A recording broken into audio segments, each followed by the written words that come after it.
Buenos días y bueno,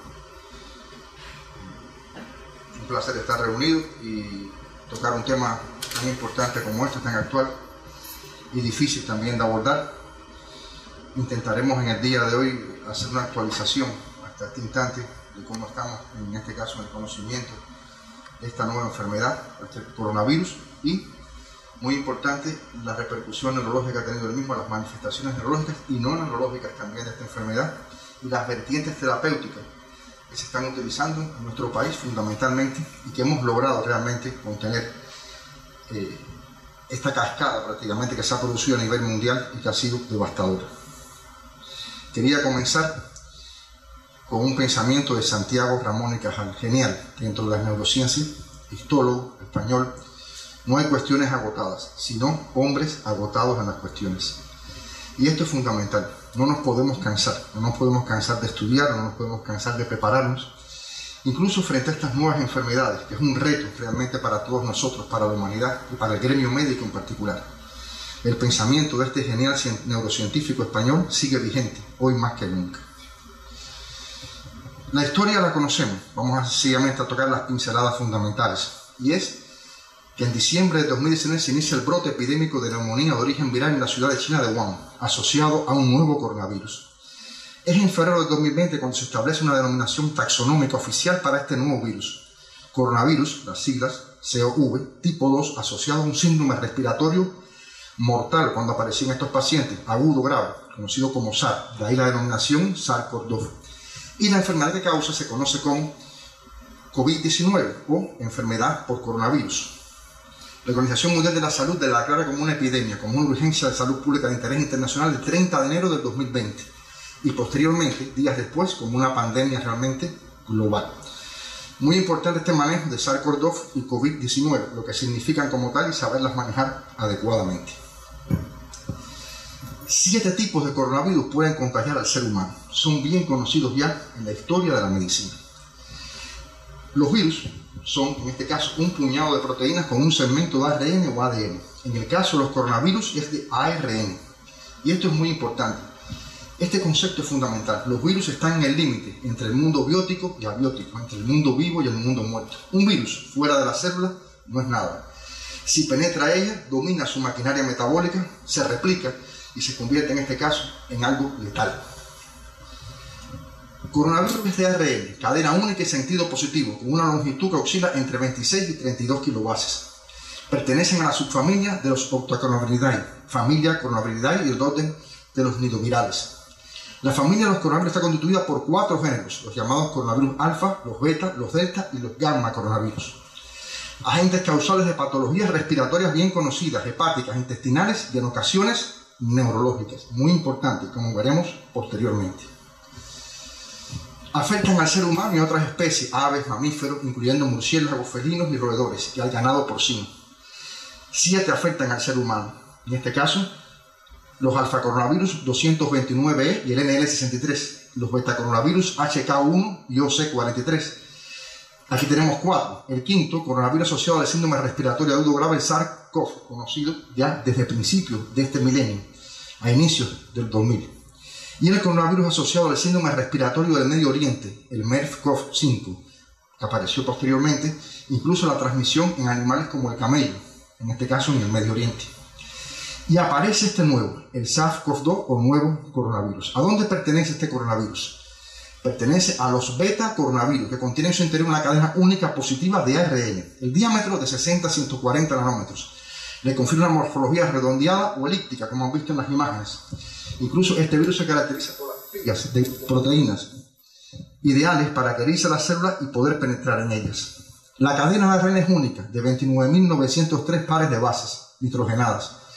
El SARS-CoV-2 se fija al receptor de la enzima conversora de la angiotensina 2 e invade las células que expresan dicho receptor. Y esto es muy importante, porque el receptor para el mismo está presente en los neumocitos del tracto respiratorio inferior. De ahí los cuadros respiratorios brutales, fulminantes, que pueden llevar incluso a la muerte del paciente, que son la diana principal, pero también las células del endotelio vascular, el riñón y el músculo liso. Lo más interesante de esto son las células del endotelio vascular, y el endotelio vascular es el órgano más grande que tenemos. Externo la piel, interno el endotelio vascular. Si desplegamos el endotelio vascular de un ser humano, llenamos un campo de fútbol de sala completamente con él. Por tanto, es vital este concepto de que este coronavirus puede dañar las células del endotelio a través, en este caso, del mecanismo del receptor para la angiotensina 2. Una vez en el interior de la célula, se activa el proceso de traducción por lipoproteínas, complejo transcriptasa replicasa viral inverso. Recuerden que es de ARN, no de ADN. La ARN polimerasa sintetizan ARN mensajeros subgenómicos que a su vez traducirán unas proteínas víricas para poder posteriormente ensamblarse y constituir en este caso las partículas del virus. Esto se hace, este ensamblaje en el retículo endoplasmico y en el aparato de Golgi, retículo endoplasmico liso y rugoso. Los viriones son transportados en vesículas por la misma célula y finalmente liberados para infectar a otras células en un nuevo ciclo. Son liberados como verdaderas tropas anfibias de invasión para dañar el resto del tejido celular. Es la vida, precisamente. De esta forma permanecen vivos estos virus. Se transmiten por vías respiratorias mediante pequeñas cuotas. Todos conocemos que se dispersan a 1 o 2 metros al hablar o toser, de ahí todas las medidas que tomamos.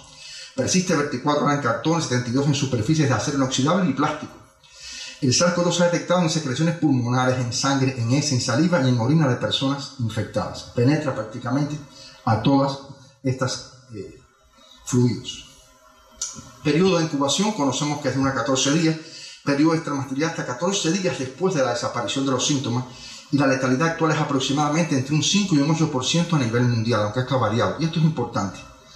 Del 100% de los pacientes que contraen este coronavirus, un 80% evoluciona de manera, diríamos, favorable, asintomáticos o con manifestaciones leves. Un 20% tienen manifestaciones más severas y dentro de este 20%, aproximadamente entre un 5 y un 8% evolucionan a la forma fatal, con el compromiso respiratorio importante y de otras manifestaciones sistémicas que veremos a continuación.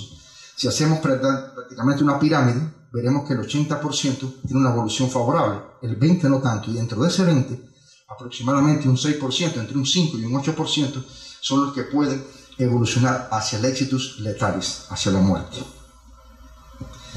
Manifestaciones clínicas. Estas son las que siempre se hablan, las respiratorias, que las vamos a mencionar por la importancia y vitalidad que tienen. Fiebre, tos seca, disnea y un cuadro que para un distrés respiratorio agudo. Disociación entre la mecánica ventilatoria pulmonar relativamente bien conservada y la gravedad de la hipoxemia. Esto es muy importante para los intensivistas y para todos los médicos. Cuando uno va a intubar a un paciente, casi siempre lo ven agobios respiratorios. Estos pacientes no tienen tanto compromiso de la mecánica ventilatoria, lo hemos visto así en la práctica clínica, como la hipoxemia que se produce. Es decir, la hipoxemia hoy la podemos medir con oxímetros de pulso, prácticamente en un capilar distal a nuestro corazón, y tenemos monitorizada esta frecuencia todo el tiempo. Lo normal es que el 3% del oxígeno viaja libre en sangre y el 97% unido al grupo N de la hemoglobina. Para un paciente grave la saturación debe estar entre el 95 y 100. Para un paciente como nosotros, que aparentemente somos normales, entre el 97 y 100%. Cuando la saturación cae por debajo de un 95% nos comenzamos a preocupar. Y si la saturación cae por debajo de un 90%, eso es un signo de hipoxemia. Y vean ustedes que en este SARS-CoV-2, en el coronavirus, en este caso en la COVID-19, la hipoxemia severa es lo más importante, más que el compromiso de la mecánica respiratoria y que puede llevar a la muerte al paciente. Esta disociación cobra un valor fundamental. Pérdida de la regulación de la perfusión pulmonar y vasoconstricción hipóxica. Se daña la membrana alveolo capilar. Existe un factor de seguridad alveolo capilar que permite que en el primer tercio de intercambio difunda el oxígeno y el CO2. El CO2 difunde mucho más rápido que el oxígeno, pero es suficiente para oxigenarnos bien. Recuerde que ventilamos con 21% de oxígeno en la atmósfera. La FiO2, la fracción inspirada de oxígeno, es solamente de un 21%. El resto de los 79% son gases de diferentes tipos que no son oxígeno. Pero aún le queda en la membrana alveolo capilar 2/3 más de garantía para intercambiarse. Cuando esta membrana se daña, no se produce la difusión adecuada del oxígeno, aparece en este caso la hipoxemia, la hipoxia importante, que puede llevar a la muerte al paciente. La mortalidad global se ve en insuficiencia respiratoria con hipoxia o fallo multiorgánico. Y en los análisis de anatomía patológica, estudios muy importantes realizados en China, en Italia, en Alemania, demuestran en todos la microangiopatía trombótica, un cuadro importante también, en este caso vascular, originado en el pulmón, unido, en este caso de la mano, de este cuadro de hipoxemia severa que lleva a la muerte al paciente. Y esto es muy importante. Fíjense que ese 6% que evoluciona son pacientes, en este caso, que van a la muerte, hacen un distrés de forma aguda. no permite al intensivista, al médico que lo está asistiendo, poder en este caso rescatarlo al mismo. Estas son imágenes reales de pacientes nuestros. Primera placa, placa evolutiva. Observen ustedes el cuadro de distrés respiratorio. Se decía pulmón de vidrio, en este caso pulmón de mármol, un pulmón blanco. Vean ustedes la toma prácticamente en el emitórax izquierdo, desde las bases prácticamente respeta solamente la punta de los vértices. Este cuadro es devastador. Este distrés es muy importante para los intensivistas, para el manejo del mismo y la ventilación mecánica en caso que estos pacientes la requieran. El manejo de la misma, en este caso los artificios que nos permiten oxigenar mejor, como es el manejo de la PIC, de la presión positiva al final de la expiración, la relación inspiración-expiración, el manejo del volumen tidálico, el manejo de la fracción inspirada de oxígeno, que nos permite tratar a toda costa, aunque sea con artificios, de mejorar la oxigenación del mismo y por supuesto nos da un chance para tratarlo y poder salvar la vida. Este pulmón de vidrio, pulmón de mármol, es característico típico del distrés respiratorio y prácticamente ha sido el común denominador en ese porciento, entre 5 y 8% que ha evolucionado lamentablemente hacia la muerte. En las manifestaciones clínicas, la tos, 68%, este es el estudio de los más serios con 1099 pacientes, la fatiga, la producción de esputo, la disnea, las mialgias artérias, la cefalea, que hablaremos posteriormente de ella como una manifestación neurológica importante, dolor de garganta, los escalofríos, la congestión nasal, las náuseas, los vómitos, las diarreas, la inyección conjuntival. Vean ustedes que en estas manifestaciones las respiratorias predominan y son las más peligrosas que pueden llevar a la muerte del paciente, pero no son las únicas. Se habla del fenómeno de la tormenta de citocina. El sistema inmune adquirido actúa en un segundo momento y la carga viral se reduce, el SARS-CoV-2, cuando la respuesta inmunológica es adecuada. Pero en algunos pacientes se ha observado una reacción sistémica hiperinflamatoria grave, una respuesta anómala del sistema inmune, que se ha denominado tormenta de citocina, que recuerda al síndrome de linfocitosis hemofagocítica desencadenado por otras infecciones virales. Esto no es nuevo, otros virus también lo hacen, coxsackievirus, sincitial respiratorio, etc. Pero el coronavirus lo hace también, y es este fenómeno conocido como tormenta de citocinas, es un mal pronóstico para el paciente y puede evolucionar entonces a la muerte. Esto hay que verlo en la práctica, hay que estar allí con estos pacientes que hemos trabajado para ver realmente cómo se complica de esta forma y puede comprometer la vida del mismo. Por esto es muy importante este concepto de tormenta de citocinas. En la misma es un síndrome hiperinflamatorio agudo, con en este caso hipercitocinemia fulminante y letal, habitualmente desencadenado por infecciones víricas y presente en el 4% de los pacientes los síntomas cardinales, la fiebre persistente, la citopenia y la hiperferritinemia. Afectación pulmonar prácticamente grave en este caso y que puede llevar al exitus letalis del paciente. Tormenta de citoquinas. Pero esto es muy interesante, manifestaciones clínicas también asociadas a factores de riesgo, la hipertensión arterial, la diabetes, la cardiopatía isquémica. Fíjense que se dice en pacientes casi siempre de edad más avanzada, pacientes con comorbilidad, hipertenso, diabético, cardiópata, con enfermedad cerebrovascular anterior, con enfermedad pulmonar obstructiva crónica, la comorbilidad más frecuente es en este caso en las formas de COVID-19. Pero vean ustedes que todas tienen un común denominador y es el árbol vascular. Recuerden el principio cuando hablamos del receptor de angiotensina, 2 presente en todo el endotelio vascular al cual se adhiere el virus para penetrar a la célula, en este caso para infectarla. Este es el receptor ideal y está presente, vean ustedes, en todos los factores de riesgo de origen vascular. Una persona llega tan lejos en la vida como tan buen árbol vascular tenga, si no es atrapado por un cáncer o por un accidente. La única carta que tiene usted para aportar es el árbol vascular. La primera causa de muerte, coronaria. La tercera, cerebrovascular. Si la suma, el cáncer no lo alcanza nunca. Por tanto, este daño en el árbol vascular, hoy día, en todas las investigaciones, cobra el primer punto. Y sabemos que en este caso, el SARS-CoV-2 daña esto y por tanto quizás sea la responsable de esto. Y por tanto, los pacientes que tienen estos factores de riesgo tienen una mayor predisposición a una evolución desfavorable. Nada es por gusto, todo tiene una explicación de base, en este caso, fisiopatológica. Complicaciones neurológicas por otros coronavirus humanos. Miren qué interesante. Recuerden que mencionamos los 7 que pueden afectar al ser humano, los otros. Entre los diversos coronavirus humanos, al menos el 229 y el OC43 y el SARS-CoV tienen capacidad neuroinvasiva demostrada, ya que se ha detectado el ARN viral y ácido nucleico en el cerebro humano. Un caso de encefalitis mortal por coronavirus de OC43 se ha descrito en un lactante de 12 meses que padecía inmunodeficiencia combinada grave. El SARS-CoV puede causar encefalitis, ictus isquémico y polineuropatía. Recuerden que es incluso transmitido hasta por el camello. Y el MERS-CoV transmitido por el camello puede causar encefalomielitis y vasculitis. Vean que los coronavirus pueden dañar al sistema neurológico, al sistema en este caso nervioso central y periférico, está demostrado en estos estudios. Complicaciones neurológicas. La hipótesis sobre las propiedades de neuroinvasión, neurotropismo y neurovirulencia de SARS-CoV-2 se basan en las siguientes evidencias. Y vean que comienzo con la hipótesis, porque no tenemos todavía evidencia demostrada al respecto. Tenemos que demostrar los hechos con evidencia sólida. La medicina se sostiene basada en la evidencia. La posibilidad biológica extrapolada de la afección del sistema nervioso por otros virus respiratorios, esto justificaría esto. La evidencia de daño neurológico por coronavirus en otras especies, los modelos animales de infección del sistema nervioso por coronavirus humanos, la existencia de complicaciones neurológicas por otros coronavirus y pacientes con la COVID-19 que han presentado estas manifestaciones del orden del sistema nervioso. Esto sería una base hipotética que justificaría por qué aparecen complicaciones neurológicas en pacientes infectados por el SARS-CoV-2.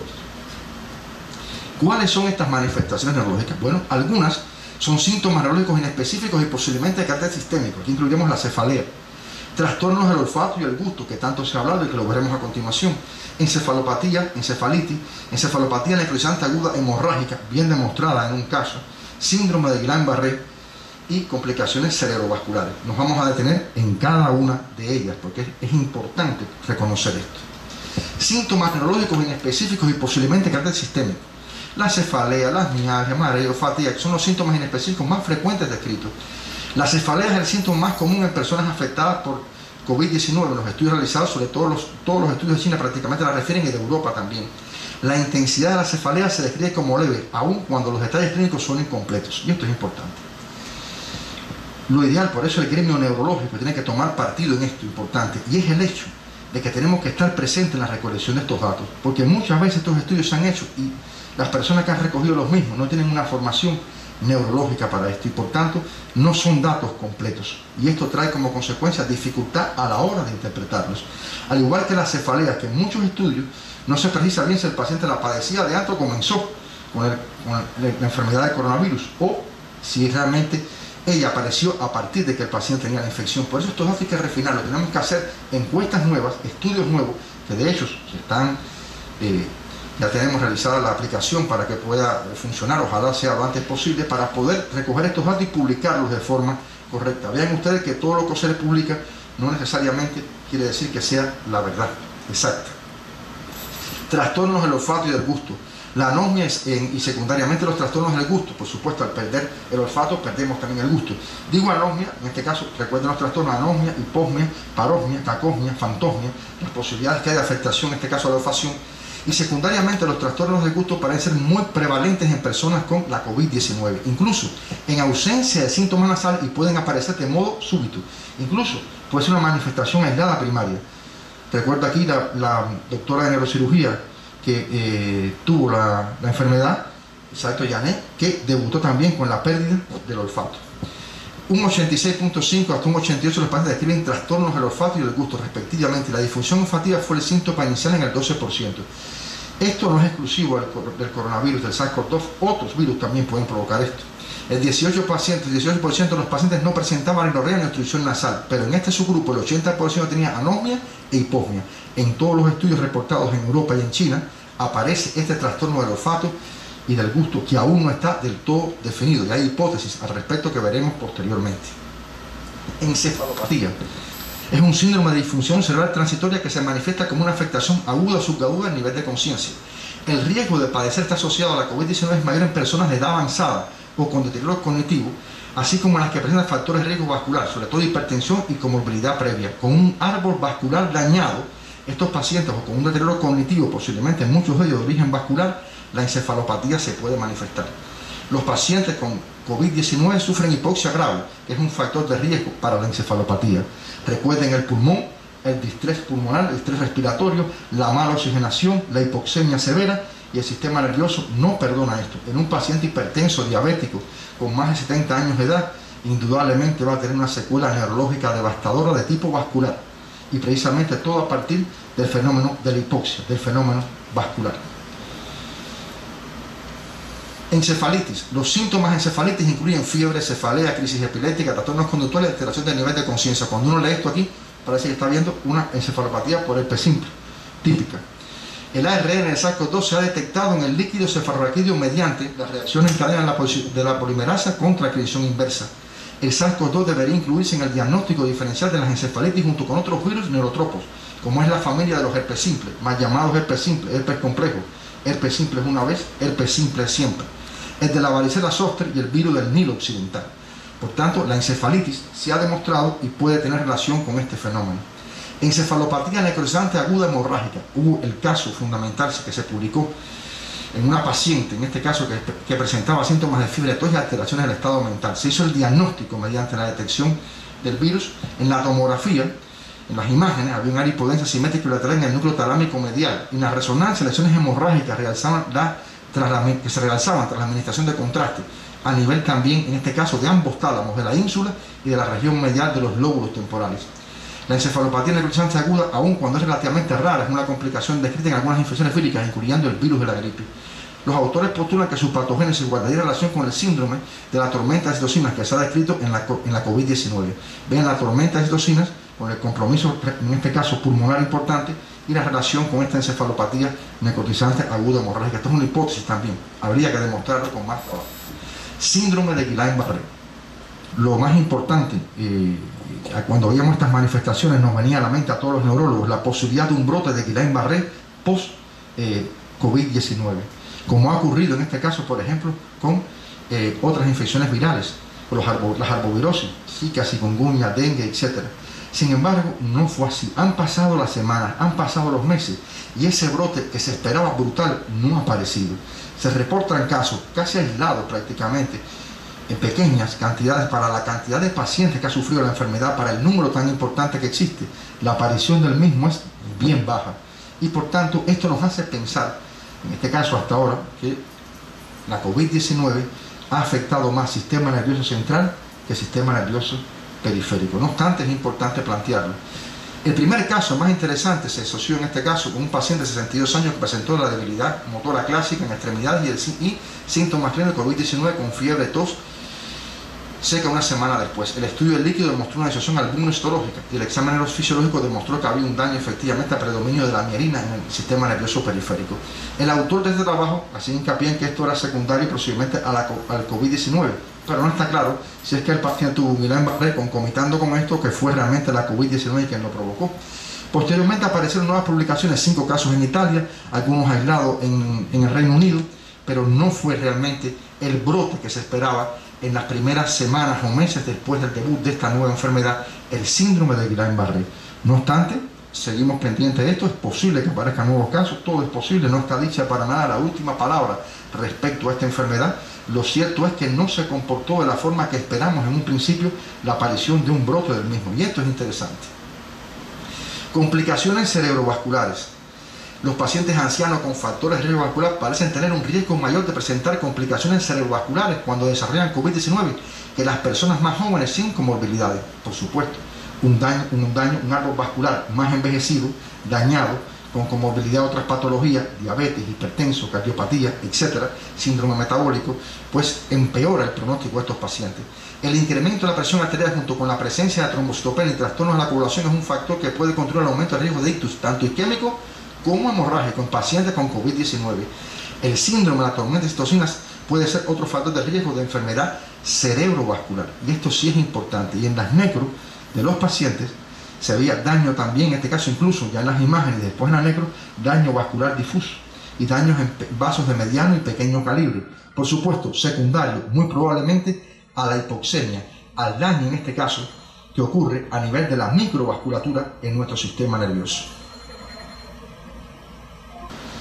Posibles complicaciones neurológicas se deben evaluar en estudios epidemiológicos, como esto hay que estudiar las infecciones del sistema nervioso central, las encefalitis, las encefalomielitis, la meningitis transversa, los síndromes en este caso que están posiblemente inmunomediados, la mononeuritis, la Guillain-Barré, la meningitis transversa, las encefalopalitías, el cerebelo hasta ahora no ha gritado como se esperaba. Está prácticamente, nosotros pensamos incluso en las células de Purkinje están sensibles también a la isquemia, sin embargo no está reportado como tal.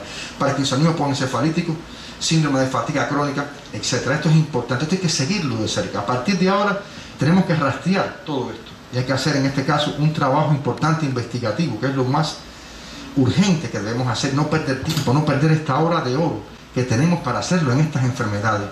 podemos hacerlo. Nuestro instituto ha desarrollado una nueva encuesta que queremos aplicar en pacientes que han sufrido esta enfermedad para precisamente rastrear, determinar bien, clasificar bien las manifestaciones neurológicas de lo mismo. Es importante hacerlo. Ya Italia publicó un trabajo exactamente muy parecido a lo que queremos hacer. Tenemos que hacerlo lo antes posible y publicarlo también para marcar la diferencia. Complicaciones neurológicas asociadas a tormentas de citocina cerebrovasculares, fundamentalmente los ataques transitorios de isquemia, el ictus isquémico hemorrágico, neuromuscular, la mialgia, la rhabdomiolisis y complicaciones neurooftalmológicas asociadas a pacientes de mal pronóstico con tormenta de citocinas, que están en el grupo entre el 5 y el 8% de peor evolución. Mecanismos patogénicos que puedan justificar por qué la COV-2, en este caso la enfermedad por coronavirus, afecta al sistema nervioso. Rutas de propagación, la invasión directa del sistema nervioso por vía hematógena y la diseminación retrógrada de terminales nerviosas periféricas son teóricamente posibles. Teóricamente, hay que demostrarlo. Posible vía retrógrada para el SARS-CoV-2 a través de los mecanorreceptores y quimioreceptores localizados en el pulmón y el tracto respiratorio. Este trabajo fue muy importante y al principio tuvo bastantes repercusión. Esto traería como consecuencia que el virus penetrara y llegara hasta el tallo cerebral, hasta el núcleo del tracto solitario y posteriormente la comunicación del núcleo del tracto solitario con el centro respiratorio y centro vasomotor. Traería como justificación los trastornos importantes de la ventilación del paciente. Son necesarios estudios histopatológicos, virológicos e inmunohistoquímicos que demuestren si existe un trofismo específico y daño neurológico de los centros cerebrales. Esto se postula, hipótesis, quizás tenga lógica todo lo que se explica, pero hay que demostrarlo. Todavía esto es un terreno en el cual no se ha dicho para nada la última palabra. Regulación del receptor de la enzima conversora de angiotensina 2. El virus podría interaccionar con la microcirculación cerebral mediante la proteína de espícula, en este caso S, con los receptores de la angiotensina expresados en el endotelio vascular capilar encefálico, infertar a las células endotelio y replicarse en su interior. Este daño endotelial posteriormente se propagaría, en este caso, a las neuronas. Hay que recordar algo importante en el sistema nervioso que estos estudios no mencionan, y es que en el sistema nervioso está la barrera hematoencefálica. Todos nuestros tejidos toman el oxígeno, los nutrientes directamente al endotelio vascular. Sin embargo, el sistema nervioso tiene una barrera hematoencefálica en la cual la glía está entre la neurona y el endotelio. Y para que ocurra esta propagación hacia el daño neuronal, tiene que haber afectado también a la glía, a la neurolia, que está presente en el mismo. Pero vean ustedes que estos receptores de angiotensina están en todo el árbol vascular y por supuesto en el sistema nervioso, y quizás sean la explicación a este fenómeno. Hay que demostrarlo. Daño neurológico mediado por la hipoxia. Este está mucho más claro. El SARS-CoV-2 se replica y prolifera en los neumocitos y causa un exudado inflamatorio en el pulmón intersticial alveolar difuso, el distrés, que es lo que se traduce. Y en la forma más grave, la formación de membranas por el intercambio gaseoso en los alvéolos se afecta de un modo importante, muy pronunciado, que puede provocar la muerte del paciente. La hipoxia induce un metabolismo anaeróbico de las células del sistema nervioso, edema intersticial, isquemia y vasodilatación de la circulación cerebral. Se comporta como si fuera un fenómeno vascular isquémico típico, con una cascada brutal que llevaría finalmente a la muerte neuronal. La falla, en este caso de oxígeno, la neurona no puede vivir sin él. En presencia de oxígeno por cada molécula de glucosa que se degrada, sostienen aproximadamente 36 ATP. Sin oxígeno es la respiración anaerobia, solamente 2 ATP, falla energética. Nuestras bombas funcionan, en este caso, moviendo iones gracias al consumo de ATP. Si no hay ATP, no se puede seguir transportando sodio para afuera y potasio para adentro, porque el sodio está más fuera de la célula que adentro, el potasio más adentro que afuera, el magnesio más adentro que afuera, el calcio más afuera que adentro. Esos gradientes se mantienen gracias a las bombas que contra gradientes funcionan consumiendo energía. Si hay una hipoxia, si hay un fallo energético, si hay una déficit de ATP, por tanto se instala la muerte neuronal. El sodio entra, el agua sigue al sodio como la sombra a su cuerpo, edema citotóxico, posteriormente edema vasogénico, entra el calcio, activa proteasas, lipasas, ruptura de lípidos, proteínas, membranas devastadas y finalmente la muerte. La mitocondria, una vez más, su papel en la recaptación de calcio, al final también muere. Es una célula dentro de la célula y la muerte neuronal se instala en una cascada hipóxica brutal que todos conocemos. Y esto es importante, quería detenerme en este detalle. Las manifestaciones neurológicas no están del todo claras todavía. Vean que predominan más las manifestaciones encefálicas, en este caso, que las manifestaciones del sistema nervioso periférico, las del sistema nervioso central. Sin embargo, la explicación final no está todavía bien determinada. Estos mecanismos vasculares, estos mecanismos también quizás en este caso retrógrados de penetración del virus pudieran justificarlo y quizás en un futuro cercano tengamos la hipótesis ya confirmada real del mismo. Aún no lo tenemos.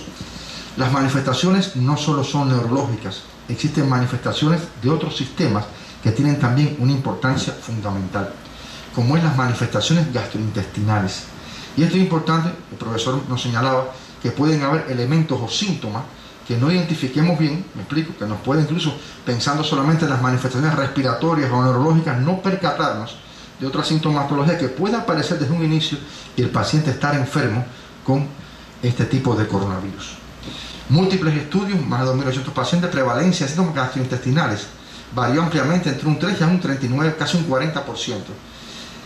El 7,5% de los pacientes reportaban diarrea, el 4,5% náusea, el 4,4% anorexia o dolor abdominal, el 0,3% reflujo, un 0,25% en el estudio reportaron combinación de diversos síntomas, diarrea, vómitos, náusea. De importancia también los pacientes que reportaron vómito. El 70% de los pacientes tenían ARNDS persistentemente positivos, incluso después de que las pruebas respiratorias se volvieron negativas. Vean ustedes, presente en la vía digestiva, pero es que los enterocitos también tienen expresión de estos receptores y por tanto el coronavirus llega también ahí, lo puede penetrar igual que hace en el sistema nervioso, ya sea a través del árbol vascular o ya sea en este caso a través del mismo mecanismo neuronal. Vean manifestaciones gastrointestinales, ojo con esto, porque nos podemos confundir y tener un paciente ingresado con manifestaciones de este tipo, pensar jamás que tenga la COVID-19 y puede estar infectado por la misma. Incluso aparecen en ocasiones antes de las manifestaciones respiratorias y persisten hasta después el virus en las heces.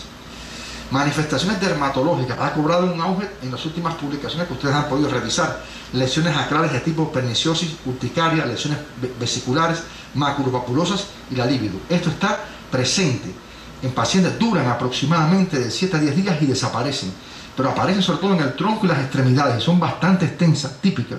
El dermatólogo puede identificar, incluso el médico general, con facilidad y la sospecha de que pueda tener, en este caso, el SARS-CoV-2. Manifestaciones renales, la insuficiencia renal, que hasta en un 30% se reporta. El desarrollo de insuficiencia renal aguda está asociado al aumento de la mortalidad, que puede dar hasta más de un 90%, y el infarto renal asociado también a pacientes con COVID-19. Manifestaciones renales que pueden llevar al paciente a la muerte, unidas por supuesto a las respiratorias y a las cardiovasculares. Cardíacas, la miocarditis, la insuficiencia cardíaca y las arritmias cardíacas. El corazón también se ha visto, ya todas las especialidades van reportando cada vez más, a medida que vienen haciendo los estudios, manifestaciones en su sistema, como hacemos nosotros también en el sistema neurológico. Manifestaciones oftalmológicas, conjuntivitis, epífora, que es el ojo lloroso, y la quémosis, la cubierta externa del ojo que puede lucir como si fuera una ampolla grande, típico también en este tipo de enfermos y que hay que tenerla presente. Recuerden que la vía oftálmica también puede ser una penetración a través de la mucosa del SARS-CoV-2. Qué interesante, manifestaciones respiratorias, expresión del receptor angiotensina 2 en pulmón, en los neumocitos, ideal para que el virus penetre en él, distrés respiratorio en aproximadamente un 5-8% de los pacientes los puede llevar a la muerte, tormenta de citocina, brutal, sistema nervioso, que quizás se exprese por el mismo mecanismo a nivel vascular, sistemas también en este caso digestivo, cardiovascular, piel, renal, etcétera, pero el más importante es respiratorio, que puede dar la muerte al paciente, y la parte neurológica. Muchos han sido los esquemas. En estos últimos, desde enero hacia acá, ya van pasando 6 meses, el mundo ha intentado hacer múltiples esquemas de tratamiento y ha intentado salvar la vida de estos pacientes. Realmente, nuestro país y el esquema que hemos empleado ha demostrado con creces la evolución dentro de esta brutal gravedad favorable de estos pacientes. Y se ha hecho con inteligencia, desde la comunidad de esta atención primaria hasta los pacientes graves, en este caso en unidades de cuidados intensivos. Y este protocolo ha demostrado con creces salvar vidas, regresar de los brazos de la muerte muchos pacientes que hubieran fallecido, gracias precisamente al sistema de salud y todo el esfuerzo que se pone en función de esto. Bueno, vemos en la comunidad el uso de Prevengovir, que todos conocen, hasta en este caso la caletra, la cloroquina, la eritropoyetina, el sulfacén, el plasma, etc. Lo veremos a continuación de forma más detallada para que se entere, pero es escalonado y se hace de acuerdo, en este caso, a la gravedad que va ocurriendo en el paciente. 15 productos de producción nacional y 3 importados. En atención primaria de la comunidad, intervenciones preventivas, grupos vulnerables, la biomovilidad que se usa y el Prevengovir, como ya todos conocen. En el centro de vigilancia de viajeros se usa también en este caso la biomodulina T, que se pone un bulbo 2 veces por semana durante 6 semanas. Y en pacientes menores de 60 años, el factor de transferencia, que se administra un bulbo intramuscular 2 veces por semana, y el Prevengovir. Todo esto para proteger a estas personas. En el centro de vigilancia de contacto, factor en este caso importante, la vigilancia de la temperatura, y el Prevengovir, que se usa también en estos pacientes. En pacientes, en caso de sospechosos de bajo riesgo, ya se usa el oseltamivir, un antiviral, 75 miligramos cada 2 horas por 5 días, y la acitromicina, un macrólido que penetra bien vías respiratorias. De no existir contraindicaciones en estos casos, se puede usar el interferón alfa 2B a razón de 3 millones de unidades por vía intramuscular 3 veces por semana hasta un mes, hasta 4 semanas. Esto ha demostrado un éxito excelente. En el caso de un sospechoso de alto riesgo, la caletra y la colocrina, y por supuesto el interferón y el resto de las medidas que se mantenían descritas en los sospechosos de bajo riesgo se mantienen también en los sospechosos de alto riesgo, a los cuales se une la cloroquina y la caletra. Hay que tener cuidado porque hay trabajos ahora en la cloroquina que muestran cierta discrepancia, y la cloroquina puede que no sea lo que esperamos. Fíjense que en este espectro que les muestro de tratamiento se abre fuego frente a todo. Se abre fuego prácticamente con retrovirales, me explico, inmunomoduladores, tratando de actuar en todos los niveles. Evidentemente esto trae un resultado favorable, pero no todo lo que usamos está del todo demostrado. Aún queda mucho por decir. Atención a pacientes confirmados. Bueno, aquí hasta el momento no está identificada una droga antiviral totalmente eficaz ni una vacuna. Tendremos que esperar, quizás al próximo año ya tengamos la vacuna con el virus ya desnaturalizado, las vacunas estas ideales que permiten que el sistema inmunológico responda de forma adecuada. Ojalá esto sea pronto para el bien de toda la humanidad. La caletra, que no tiene más que el lopinavir y ritonavir, 252 cápsulas cada 12 horas por 30 días. La cloroquina, el interferón alfa 2B, 3 millones de unidades por vía intramuscular 3 veces por semana durante un mes, y antibióticos de amplio espectro si se sospecha sobre infección bacteriana, porque esto puede ocurrir, esta es una enfermedad de origen viral, pero puede también haber una infección bacteriana añadida en el pulmón y se necesita el uso de antibióticos.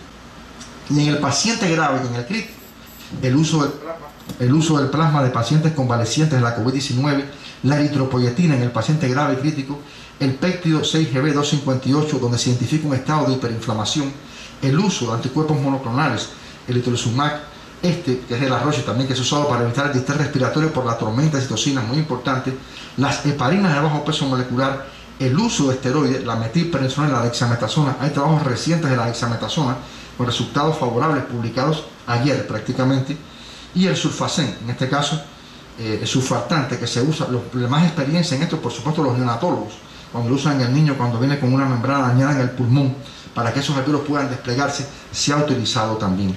Lo cierto es que esta terapéutica combinada ha demostrado en nuestras unidades de cuidados intensivos para pacientes con COVID un éxito notable, un éxito importante, que habla a favor del pensamiento lógico que hemos utilizado con todos estos productos, ya que no tenemos una vacuna para esto, ni tenemos un producto ideal antiviral frente al mismo, y sin embargo se ha salvado la vida de muchos seres humanos gracias a estas medidas. Por tanto, tiene un valor trascendental el uso de los mismos.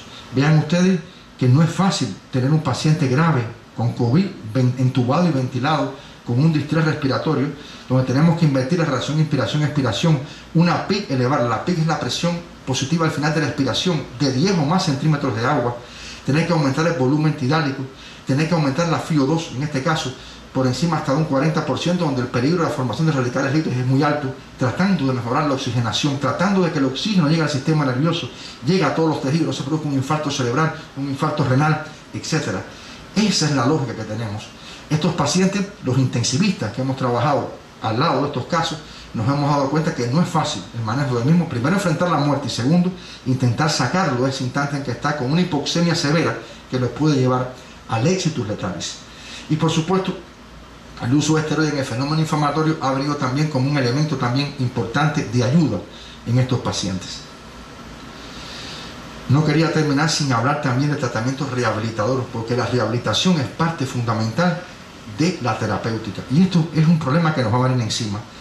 Forma parte, por supuesto, de estos pacientes y los diagnosticados con COVID que hayan precisado asistencia hospitalaria y cumplan criterios establecidos por los protocolos de rehabilitación. Están protocolos bien establecidos, nuestro instituto también los tiene, los está reelaborando también de acuerdo al comportamiento de la enfermedad. La OMS se ha pronunciado al respecto y las terapias de rehabilitación constituyen actualmente un punto fundamental. Se suman también pacientes que han dejado de tener rehabilitación durante estas semanas por supuesto, terrible de la pandemia y los nuevos casos que van apareciendo, lo cual trae como consecuencia que quizás estos servicios se sobresaturen en un futuro cercano.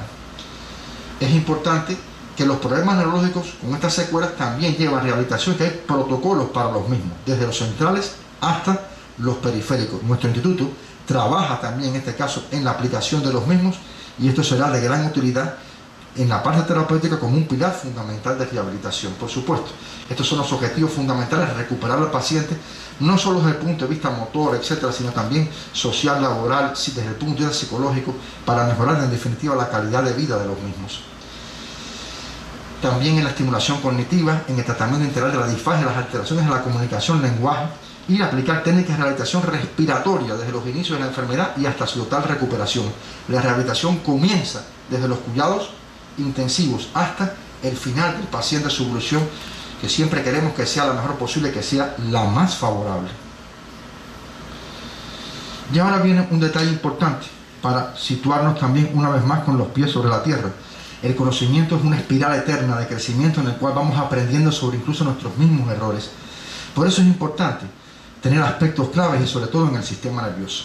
Existe muy poca información sobre las manifestaciones neurológicas, hay que estudiarlas más, hay que buscarlas, tiene que ser personal especializado, neurólogos, neurofisiólogos, neurocirujanos, personas que dominan el sistema nervioso para que las identifiquen bien, porque muchas veces no se hace. Incluso en este momento de la pandemia, en este momento tan crítico, en lo cual lo más importante es salvar la vida del paciente, en el compromiso respiratorio, no vemos otras manifestaciones, se nos escapan y no las podemos registrar. Hay que trabajar en ese sentido. Eso nos toca a nosotros como neurólogos, de ahí que tengamos la aplicación esta nueva que queremos ya que se dé luz verde pronto para que podamos realizar este estudio y podamos publicarlo. Estoy seguro que vamos a encontrar cosas interesantes. Estamos viendo la punta del iceberg, lo que hay debajo no lo tenemos claro todavía.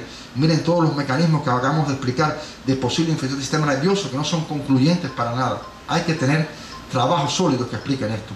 Predominan los reportes sobre manifestaciones neurológicas de SARC y de MER, por supuesto, más que de esto. La mayor parte de los artículos publicados comparten sin dar referencia. Como ustedes ven, los artículos prácticamente es una repetición de los mismos. El SARS-CoV-2 puede infectar el sistema nervioso directa o indirectamente, eso es cierto. Las manifestaciones clínicas, y hay que demostrarlo todavía, no está del todo claro. Pueden ser inmediatas o a largo plazo. Esto es muy importante. Estamos viendo los primeros meses, pero vendrán los próximos meses y los próximos años, en los cuales pueden aparecer enfermedades importantes en el sistema nervioso.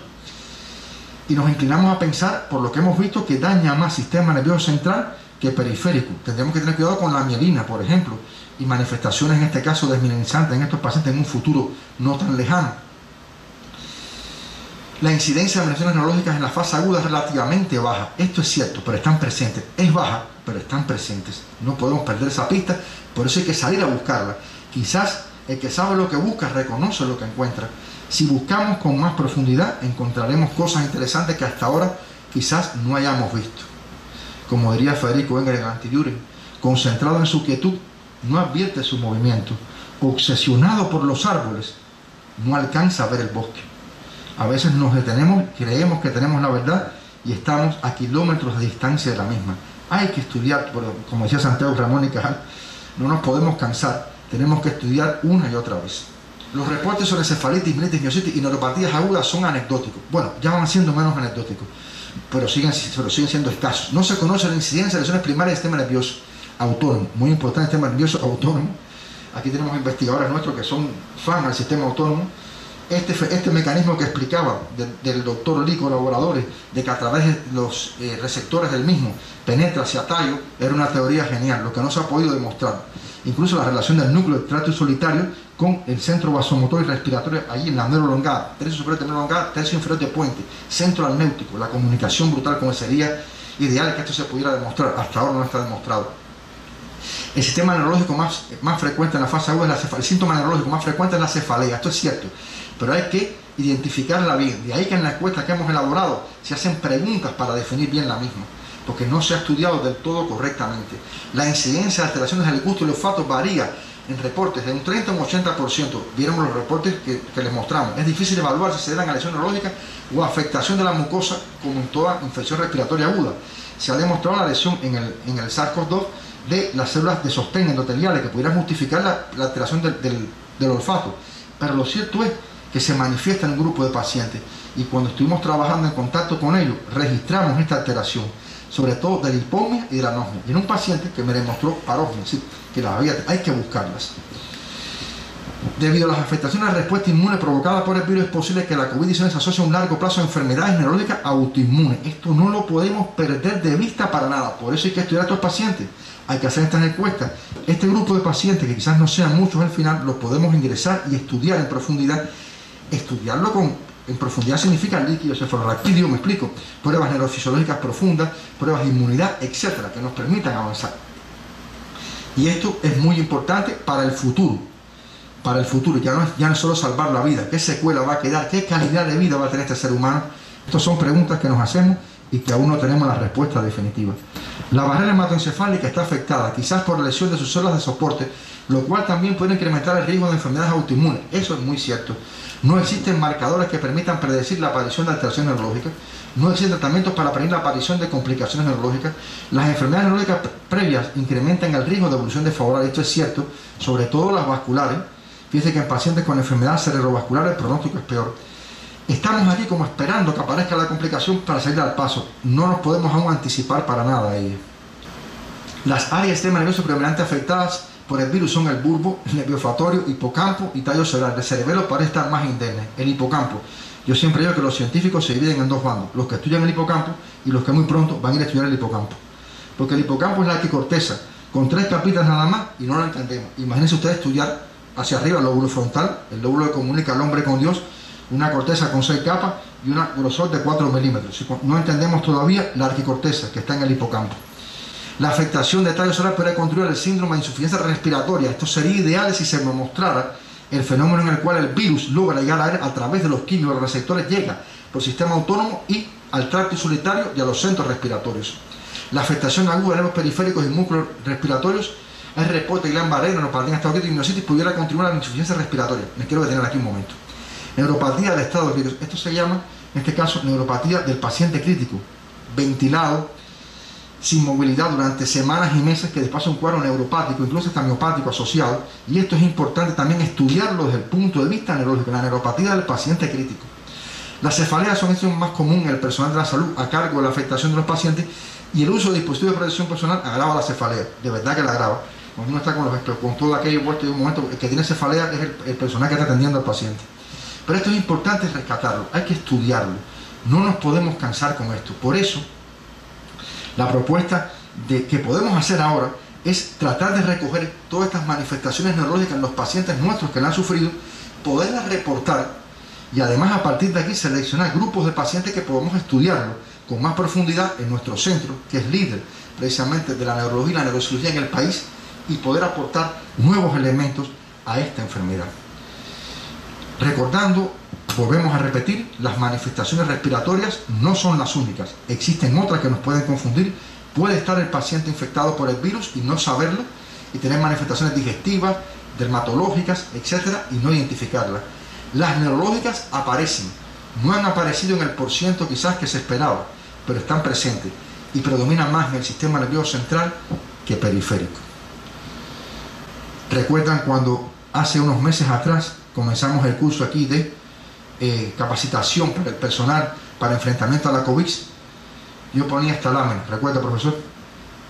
La barca. Este es el naufragio más importante en el siglo XX después del Titanic. Ocurrió frente a las costas francesas, cuna de la civilización, y nadie fue a rescatarlo. Todos murieron. El amigo del Pintón muere aquí y hace este cuadro.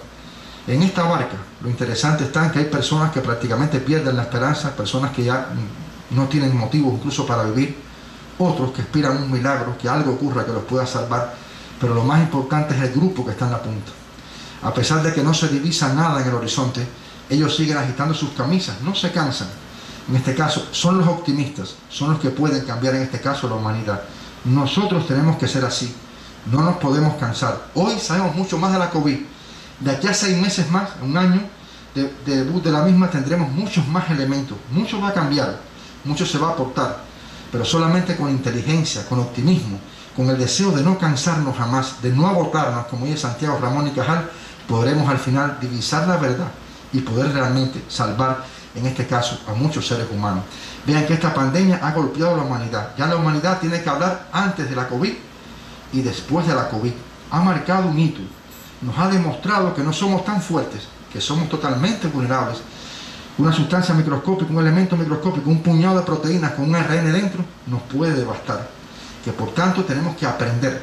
Y solamente con este espíritu de superación, con este espíritu de que pesar en las situaciones más difíciles, no perder nunca la confianza ni la fe en el futuro. Siempre buscaremos la luz, a pesar de que estemos muchas veces en penumbra. Y este pensamiento de Gregorio Marañón para mí es inmortal. Fíjense que trabajamos con instrumentos imperfectos, con medios de utilidad insegura, con medicamentos que aún no tenemos probada quizás su eficacia. Y él decía, solo se es dignamente médico con la idea clavada en el corazón de que trabajamos con instrumentos imperfectos y con medios de utilidad insegura, pero con la conciencia cierta de que hasta donde no puede llegar el saber, llega y llegará siempre el amor. Muchas gracias.